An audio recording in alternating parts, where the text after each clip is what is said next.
احسان کا بدلہ احسان۔ پیارے بچوں، ایک دفعہ کا ذکر ہے کہ دریا کے کنارے پر ایک فاختہ رہتی تھی۔ اس درخت کے نیچے ایک چونٹی بھی رہتی تھی۔ ایک دفعہ چونٹی دریا کے کنارے پر جا رہی تھی کہ پھسل کر دریا میں جا گری اور پانی کا تیز بہاؤ اسے بہا کر لے گیا۔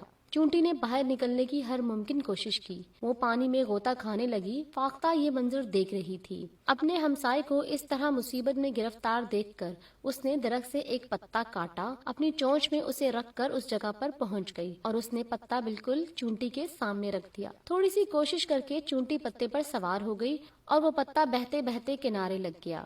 یوں چونٹی باہر نکل آئی اور اس نے فاختہ کا شکریہ ادا کیا۔ اس واقعے کو کچھ ہی عرصہ نہ گزرا تھا کہ ایک دن ایک شکاری شکار کھیلتا ہوا ادھر آ نکلا۔ اس نے فاختہ کو درخت پر بیٹھے دیکھا تو اپنی بندوق کی نالی کا رخ سیدھا فاختہ کی طرف کر کے نشانہ باندھ دیا۔